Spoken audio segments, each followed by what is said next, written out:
Bonjour à tous, aujourd'hui on se retrouve pour cette nouvelle vidéo pour vous présenter les ateliers qui commenceront dans quelques mois puisque ce sera en septembre 2022. On viendra de vacances et chacun d'entre vous va pouvoir découvrir des ateliers qui vont l'intéresser. Alors septembre commencera avec celui que vous connaissez tous très bien, celui que vous avez tous envie de découvrir, Bruno Dubos. Mon alter ego depuis longtemps, et qui a décidé il y a maintenant 2-3 ans de faire un atelier sur la première séance, la première rencontre avec le patient. Alors c'est pas nouveau, la première séance, on la travaille dans toutes les formations, mais ça vaut le coup d'y rentrer plus attentivement, et en particulier avec les méthodes de Bruno. Et parce que beaucoup de patients, ils arrivent avec des situations complexes, difficiles, mais aussi avec des transes d'alerte, des transes négatives, et qui peuvent ou paralyser, ou envahir le thérapeute, ou le bloquer, ou le mettre en difficulté. Alors, comment Bruno va faire ça avec son patient? Comment il va observer? Comment il va adapter son langage? Comment il va adapter ses propositions? Comment il va répondre ou s'adapter lui-même à chaque instant avec son patient? Il a des compétences particulières dans ce domaine-là. Et il a à cœur de vous les transmettre. Et c'est sûr que quand on réussit, quand une première séance est de bonne qualité, quand elle apporte de la confiance, de la sécurité au patient, quand ça le met en position de coopération, donc d'interaction, qui devient acteur, l'ensemble du soin a beaucoup plus de chances de fonctionner. Donc cette première séance, on l'a déjà dit, c'est sûr, elle est importante, et on a toujours besoin de l'améliorer, de la travailler, de l'adapter chacun à son lieu de soin, à sa personnalité, à son style, mais il y a aussi des compétences à acquérir, entre guillemets, des trucs. Voilà, donc venez voir Bruno pour vous aider à être beaucoup plus confortable avec chacun de vos patients. Donc ça, c'est une compétence générale, voilà, pour tous les soignants, comment démarrer un soin dans un contexte de stratégie et d'hypnose. Alors, les vendredis 23 et 24 septembre, on va retrouver un autre de nos grands formateurs, c'est Frédéric Berben. Il va vous présenter un atelier qui s'appelle, je vais lire, Hypnose et émotion, anxiété, stress, épuisement. Ben oui, anxiété, stress, épuisement. Et nous savons à quel point la situation actuelle, la situation de pandémie, de Covid, d'isolement, de télétravail, a pu générer de l'anxiété, du stress. Et le corollaire de tout ça, c'est de l'épuisement. L'épuisement, ça veut dire qu'il n'y a plus beaucoup de ressources. Il n'y a plus beaucoup de ressources pour s'adapter, plus beaucoup de ressources pour changer, plus beaucoup de ressources pour imaginer le futur, plus beaucoup de ressources pour s'occuper du quotidien. Et donc, ça crée un cercle terrible, terrible, qui va nourrir l'anxiété, qui va nourrir le stress, qui va nourrir l'épuisement. Et puis ça arrive à des situations d'angoisse extrême, de dépression, de troubles psychosomatiques. Enfin, les conséquences sont très importantes, très importantes. Alors, Frédéric a de multiples compétences. Voilà, de l'hypnose, de la méditation, des thérapies cognitives et comportementales. Et il combine tout ça pour que chacun puisse fabriquer le processus le plus adapté à ses expériences personnelles, mais aussi à ce que le patient présente, à ses capacités, à ses ressources du moment. Pour enclencher un cercle vertueux. C'est pas forcément un changement qui va se faire dans la minute, mais qui va mettre en route un processus de sécurisation, de tranquillisation, de se poser, Et de se poser, ça va faire que de l'énergie redevient disponible pour faire des nouvelles choses, pour faire ce quotidien, pour respirer, pour aller voir ailleurs, pour retrouver la créativité. Voilà. Donc créer un cercle vertueux et qui va de jour en jour, de semaine en semaine, mettre en route toutes les compétences du patient et l'orienter de nouveau vers une vie saine, équilibrée et puis harmonieuse, quoi. Donc voilà un atelier plus que précieux. Il a toujours été précieux de travailler dans ces domaines-là, mais alors aujourd'hui et dans les temps qui viennent, on aura tous besoin de ces compétences multiples et adaptées.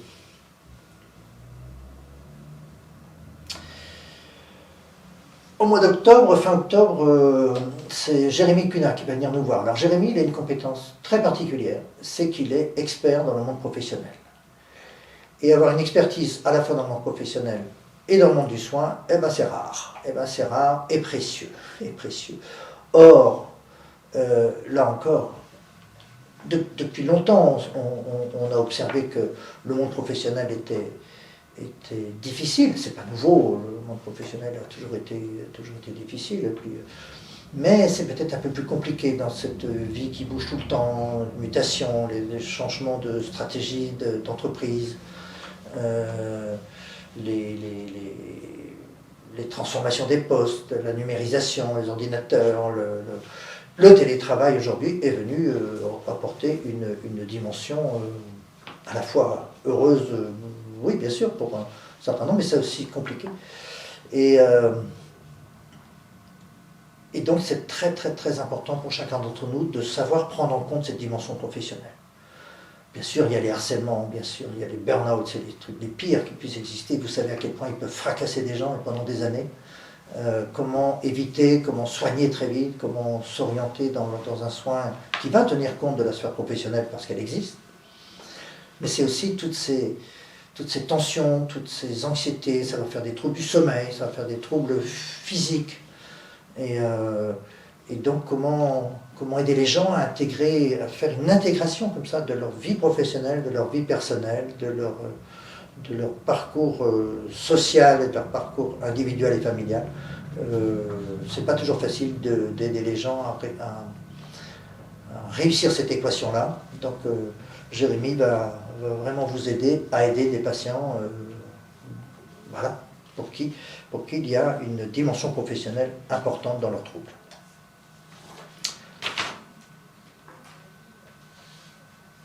Alors voilà maintenant un atelier que je trouve plus que précieux. Alors il ne sera pas précieux pour tout le monde, parce que c'est comment aider des enfants, surtout hospitalisés, mais pas que, à vivre des soins complexes, des soins difficiles, des soins douloureux. Les soins douloureux, c'est bien sûr des chirurgies, mais il y a beaucoup d'autres soins douloureux. C'est des pansements, des poses de perfusion, des manipulations, enfin un tas de moments où des enfants, parfois même tout petits, vont souffrir. Alors s'ils souffrent, ils vont refuser les soins, se replier, se fermer, et les soins peuvent devenir très très compliqués, très longs, encore plus pénibles, à la fois pour les enfants, mais aussi pour les soignants. Donc ça crée aussi des boucles de difficultés. Or, la communication et l'hypnose peuvent transformer radicalement ces situations difficiles pour les enfants, pour les soignants, mais vraiment radicalement. Et j'ai eu la chance de regarder, de voir et d'assister à de la formation, mais aussi de voir des vidéos d'Anne-Sophie, qui est infirmière anesthésiste depuis très très longtemps, qui travaille auprès d'enfants depuis très très longtemps, qui est responsable du pôle hypnose dans son secteur. Comment elle fait avec des choses, quand on voit faire, on se dit c'est tout simple, et quand on ne sait pas faire, on ne sait pas faire. Et pourtant c'est extrêmement précieux pour tous les gens qui travaillent dans le secteur avec les enfants, quoi. Le secteur dentaire, infirmier, kiné, kiné hospitalier, enfin bref, dès que vous avez à travailler avec des enfants et à être confronté à des douleurs aiguës, Anne-Sophie a des choses à vous apprendre. Voilà pour Anne-Sophie, ce sera le 11 octobre 2022. Et puis le lendemain, c'est un atelier auquel je tiens beaucoup, parce que c'est la première fois qu'on présente un atelier dans ce domaine-là. En fait, l'histoire, c'est que j'avais appris une de nos collègues, qui s'appelle Alison Gillis, qui vient de Suisse, je crois, ou de Belgique, ouais, c'est plutôt de Belgique, parce que ça fait 2 ans que je ne l'ai pas vu, puisque je l'ai rencontré physiquement au congrès il y a 2 ans, 3 ans même d'ailleurs, ça fait 3 ans, congrès à Saint-Malo, et je lui avais demandé de présenter un atelier sur, elle est pédiatre, hein, s'occupe d'enfants, mais un atelier pour parler du deuxième cerveau, le cerveau viscéral. L'impact du cerveau viscéral, comment le comprendre, comment intégrer cette idée de cerveau viscéral. Donc elle a développé ça, le cerveau viscéral, dont on parle, on dit parfois que c'est le deuxième cerveau, en fait, quand on réfléchit bien sur le plan de l'évolution des espèces, de l'évolution de la vie. C'est le premier cerveau, hein, le cerveau là-haut, il s'est fabriqué après. Donc en fait, on est tous confrontés à non seulement un cerveau intellectuel, analytique, mais aussi un cerveau intuitif, corporel, viscéral. Et comment on le prend en compte, comment on s'en occupe par l'hypnose, par du toucher, par des massages, par des techniques très très spécifiques, que ce soit pour des enfants, que ce soit pour des adultes. Et je trouve que c'est comment dire, une orientation du soin très précieuse, très intéressante de penser ce deuxième cerveau, voilà, de le penser et de l'intégrer dans le soin. Dans Alison Gillis, elle avait fait un carton avec son atelier il y a 3 ans. C'est à la suite de cet atelier qu'on en a parlé et qu'on a décidé tout de suite de monter cette formation. Et voilà, qui sera très nouvelle, très originale. Et puis avec une Alison Gillis qui est vraiment extra, qui est très à l'aise, qui est très compétente dans tout ça, dans tout ce domaine-là, et avec ses enfants. Mais ce sera bien pour vous aussi avec des adultes. Voilà, les 13 et 14 octobre, c'est Gilles Hubert qui va venir animer un atelier qui est aussi nouveau, pour nous à Émergence, qui n'est pas nouveau à Pau, puisque Gilles est originaire de cette région-là, il a travaillé longtemps à l'hôpital de Pau. Et il a eu la chance de rencontrer une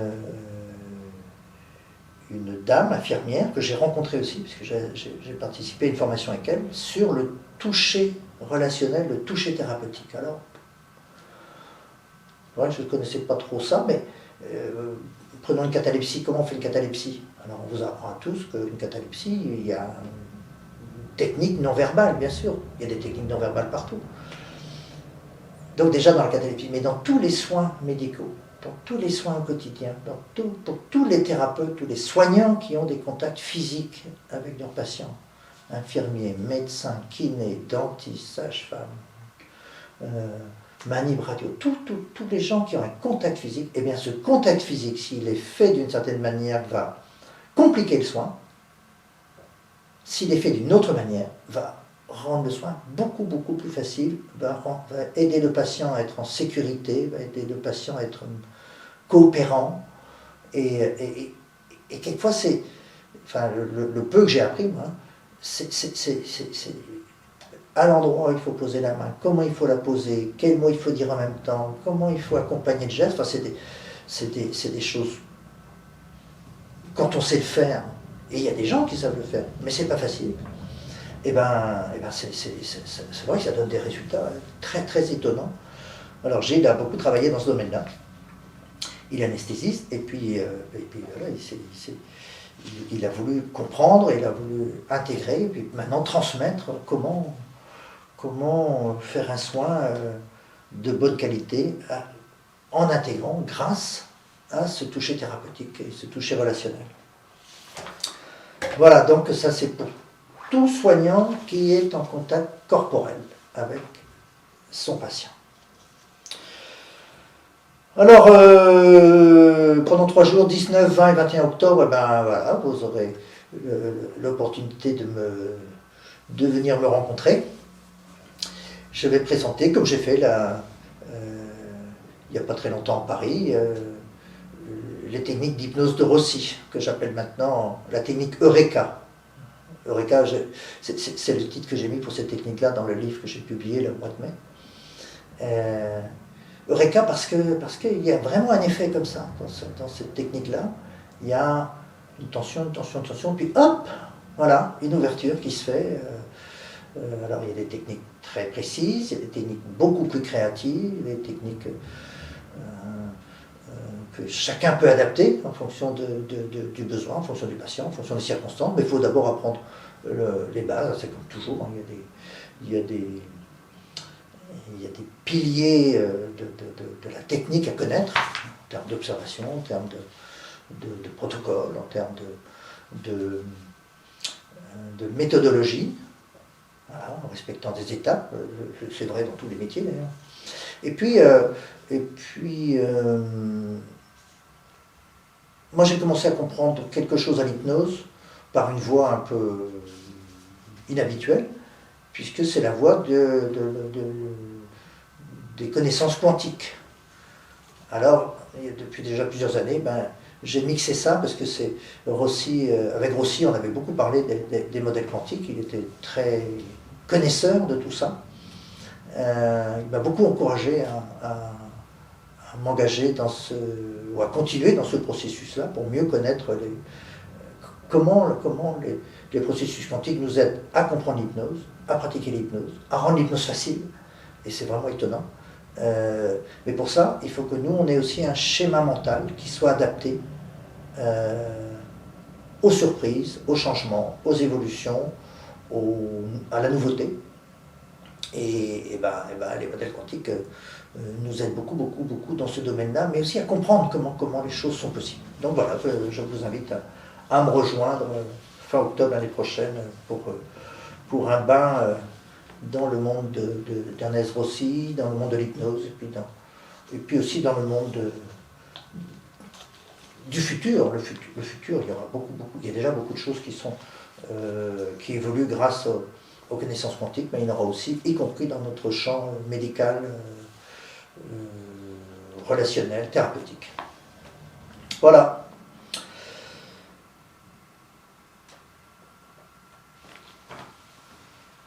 Pour moi, une des grandes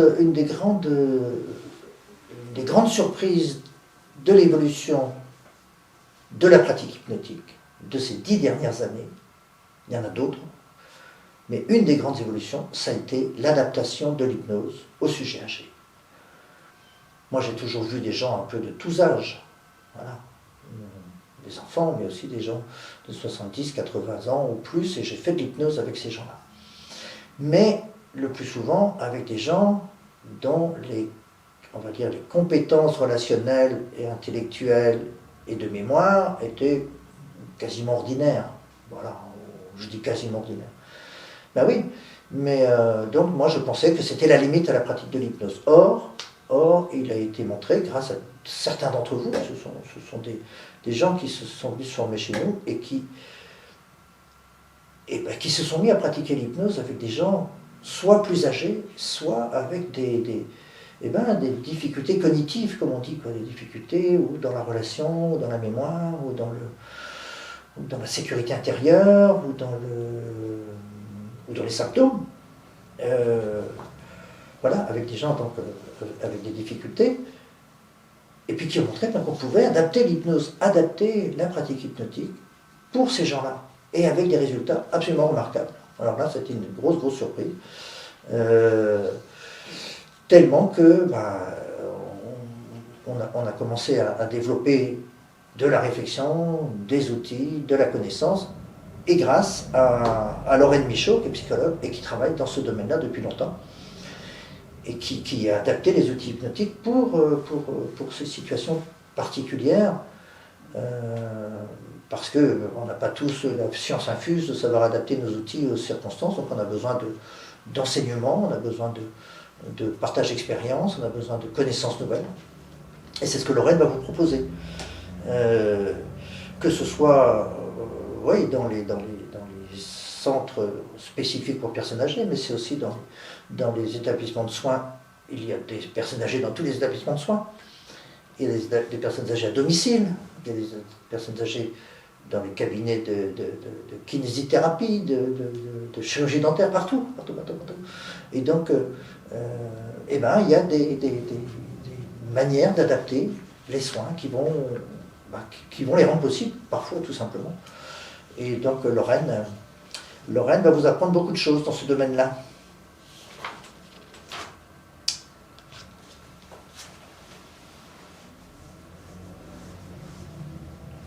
Les 23 et 24 novembre, donc on est toujours en 2022, eh bien nous allons accueillir peut-être un des praticiens les plus créatifs de notre génération ou de sa génération.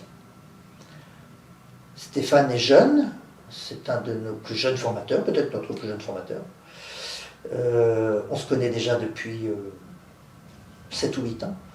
On a déjà fait beaucoup de choses ensemble, des congrès, des formations, des activités dans la Société internationale d'hypnose. Donc Stéphane a un gros volume déjà de pratiques hypnotiques. Il a fait sa thèse dans le domaine-là, il a créé une association pour étudiants. Enfin. Et puis je l'ai vu faire des ateliers dans des congrès, et alors la marque de ces ateliers, c'est la créativité. La créativité, incroyable d'ailleurs, incroyable. Je me sens un peu serré dans mon costume quand je me compare à lui. Donc voilà, il a une liberté de pratique de l'hypnose, d'adaptation, de transformation, d'exercice, de tout ça. Enfin, c'est absolument remarquable. Pour vous dire, il a fait un atelier au congrès mondial d'hypnose de Montréal en 2018. Et en sortant du congrès, j'ai rencontré Walter May Dartman, vous savez, qui fait des ateliers là, maintenant régulièrement chez nous sur les ego state thérapies. Donc Wally Hartman a une expérience de 30 ans, 35 ans, je ne sais pas combien d'années dans le monde de l'hypnose. Il a vu des centaines d'ateliers. Il me dit, c'est l'atelier le plus incroyable que j'ai jamais vu dans ma vie. Le plus créatif, le plus percutant que j'ai jamais vu dans ma vie. Bon, alors voilà, alors j'ai proposé à Stéphane de développer tout ça, d'en faire un atelier. Évidemment, il aurait dû se faire, je ne sais plus, au moins l'année dernière. Il a été reporté. Donc ça va laisser du temps à Stéphane pour le peaufiner peut-être, ou pour fabriquer des nouvelles techniques ou des nouvelles idées, pour que chacun d'entre nous utilise au mieux la créativité potentielle qu'on peut avoir, mais surtout la créativité en devenir qu'on peut développer. On a tous des compétences créatives. Quelquefois, on en doute quand on commence à faire de l'hypnose. L'hypnose vous aide beaucoup, parce qu'elle alimente notre capacité d'imaginaire et d'accès au monde de la virtuel. Voilà. Mais alors, on a besoin aussi d'avoir des transmissions, des idées, faire des expériences, d'apprendre à jouer et à surprendre, donc à se surprendre soi-même. Voilà, donc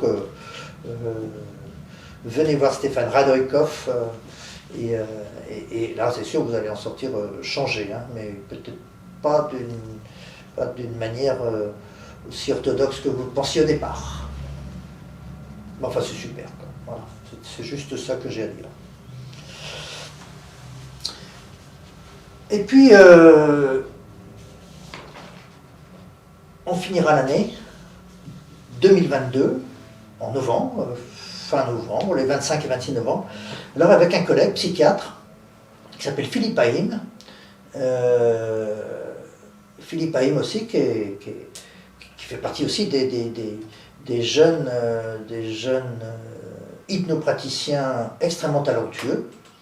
Donc Philippe Haïm est sur le terrain depuis déjà, je sais pas, 15 ans peut-être, et puis quand il est arrivé dans les congrès, dans les réunions et machin, il a étonné tout le monde par son dynamisme, par sa motivation, et puis par sa compétence à être très très clair. C'est pas toujours le cas.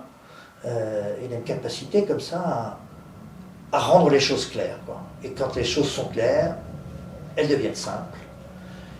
Et pourtant, la thématique qu'il va nous présenter pendant ces 2 jours, parce qu'il est expert dans ce domaine-là, il a écrit beaucoup sur la thérapie brève. Alors la thérapie brève, on pense quelquefois que c'est réservé aux psychologues, aux psychiatres. Pas du tout.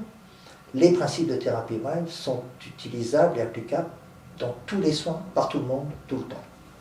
C'est comment rendre les choses plus limpides, comment penser la stratégie, comment penser une adaptation du soin pour qu'elle soit la plus courte possible pour chaque patient.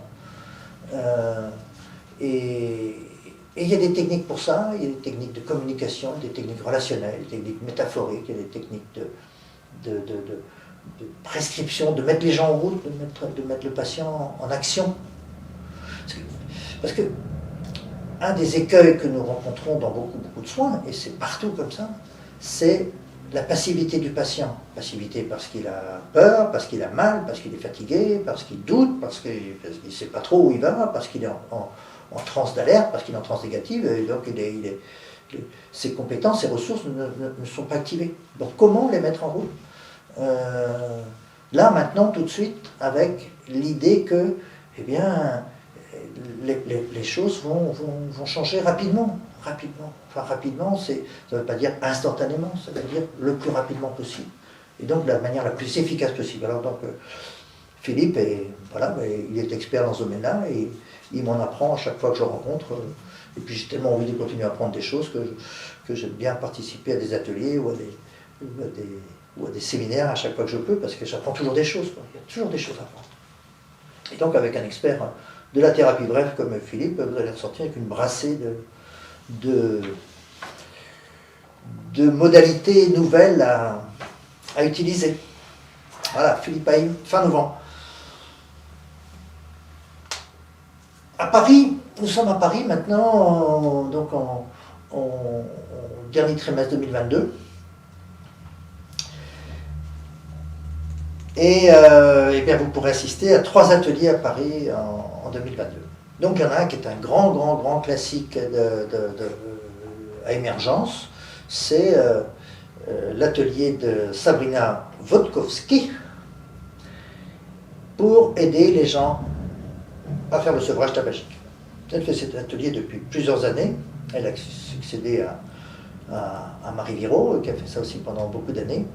Donc en proposant à chaque personne qui veut se défaire de cette dépendance au tabac, donc faire le sevrage tabagique, vivre autrement, un protocole de soins sur 2, 3 séances, 4, enfin, c'est vraiment très court, mais en repérant bien donc, les obstacles, en repérant bien les capacités, les ressources, le futur, des prescriptions. Donc un protocole extrêmement adaptable, hein, comme tous les protocoles, mais en tout cas un processus de soins, de changement, d'orientation vers le futur qui est très performant et qui aide beaucoup de gens à vivre autrement. À partir du moment où il y a de la motivation, à partir du moment où il y a une décision, à partir du moment où il y a parce que ça, évidemment, aucun thérapeute ne peut décider à la place des gens qui vont faire des changements. Mais quand les gens viennent pour faire un sevrage tabagique, eh bien, il y a vraiment beaucoup de choses qui peuvent être faites de manière performante, très performante. Voilà, Sabrina est experte là-dedans, elle fait ça depuis très longtemps. Voilà, pour le sevrage tabagique. Ensuite, à Paris, vous pourrez rencontrer les 25 et 26 novembre une grande dame du monde de l'hypnose, qui est Sophie Cohen. Sophie fait plusieurs ateliers, présente plusieurs ateliers chez nous, dont un qui s'appelle, et que j'aime bien le titre, hein, c'est important les titres des ateliers, qui s'appelle « Accompagner le patient anxieux vers la tranquillité ». Voilà, être tranquille. Être tranquille, c'est être en harmonie intérieure, être en phase avec soi-même, être en sécurité, pouvoir se poser, respirer, réfléchir, faire ce qu'on aime, s'occuper de ce qu'on aime. Enfin, la tranquillité, c'est un beau mot, je ne sais pas si on l'utilise beaucoup. Et donc elle va vous aider pendant 2 jours à aider tous ces patients anxieux. Alors il y a des gens qui sont extrêmement anxieux, avec qui il y a plusieurs étapes à franchir, des gens qui ont des espèces d'anxiété chronique depuis toujours et qui gâchent en quelque sorte leur quotidien, qui gâchent leur relation humaine, qui gâchent leur plaisir de vivre par une anxiété qui est latente, qui est là depuis toujours, ou qui est apparue dans un événement de leur vie. Et donc s'occuper, les aider à s'affranchir et à se libérer de cette anxiété, et bien oui, c'est vraiment une belle voie vers la tranquillité, ou la zénitude peut-être. Donc voilà, Sophie sait faire ça, elle a une compétence, une capacité à transmettre, un désir de transmettre, de vous aider, d'aider tellement de gens. Voilà, beaucoup d'entre vous la connaissez déjà, mais si vous ne la connaissez pas, ou si vous la connaissez déjà, il y aura toujours à apprendre, et apprendre. Et puis, ben voilà, le 3e atelier à Paris, ce sera début décembre. Et j'aurai l'honneur de le présenter, cet atelier que j'anime depuis maintenant pas mal d'années, que j'ai animé en France et puis dans différents pays au monde, pour aider chacun d'entre nous, chacun d'entre vous et chacun de vos patients à être en paix avec ses morts, à avoir une bonne relation avec les morts. Donc c'est un travail relationnel. Comment je peux être bien avec mes morts, comment je suis bien avec mes vivants. Voilà, comment je suis bien avec les vivants. Ben voilà, avec les vivants que je vois plus ou moins, auxquels je pense, avec qui je communique, avec qui j'échange, tout ça. Ben avec les morts, c'est un peu pareil. Il y a des morts qui sont oubliés, qui sont abandonnés, qui sont absents, et ça, c'est un souci. Il y a des morts qui sont tout le temps là, qui sont envahissants, ben c'est un autre souci.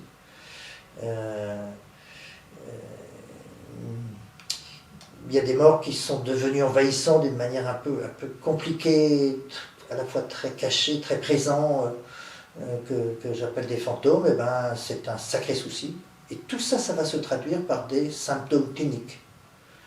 On va avoir des gens qui sont anxieux, des gens qui sont déprimés, des gens qui ont des douleurs, des gens qui ont des troubles du sommeil, des gens qui ont des troubles relationnels. Et quand on observe ces patients-là, lors d'une première rencontre, et si on s'intéresse aux relations qu'ils ont avec leurs proches vivants, on va avoir des informations importantes. Mais si on s'intéresse aussi à la relation qu'ils ont avec leurs morts, et ben on va se rendre compte qu'il y a beaucoup de gens qui vont mal, et qui sont mal, et qui ne savent pas comment faire, depuis un décès, depuis plusieurs décès parfois, et qui peuvent remonter à très très longtemps, parce que le lien naturel qui aurait dû s'établir avec ce défunt, un lien interne, un lien émotionnel, un lien de mémoire, et ben il ne s'est pas fait, ou il s'est mal fait, et puis tout va de travers. Et donc voilà, je vous apprendrai à repérer, à prévenir aussi, à prévenir ces troubles-là. Donc on travaillera sur à la fois les rituels autour de la mort, mais aussi comment réparer les choses quand les rituels ont été peu ou pas faits. On travaillera sur des techniques d'hypnose conversationnelle, on travaillera sur des techniques d'hypnose formelle, on travaillera sur des techniques d'hypnose très spécifiques par rapport aux morts, que je vous enseignerai. Et il y a beaucoup de choses qu'on peut faire. Et alors, curieusement, quand on s'intéresse aux morts, on peut faire plein de choses. Il faut savoir les repérer, il faut savoir les traiter. Et les changements sont souvent assez faciles, finalement, souvent assez rapides, et puis durables. Et ça crée des soulagements qui sont étonnants. Donc moi, je m'en occupe depuis plus de 20 ans, et puis beaucoup. Moi, j'ai coutume de dire que 30 à 40% de mes patients, je m'occupe de leur mort, enfin je m'occupe de leur relation avec leur mort. Et puis voilà, que nous soignants, on s'occupe des êtres vivants, mais les êtres vivants, ce sont des gens qui ont eu aussi d'autres êtres vivants autour d'eux. Certains d'entre eux sont décédés, sont défunts, sont morts. Et qu'est-ce que ça devient? Comment on fait avec tout ça? Donc voilà,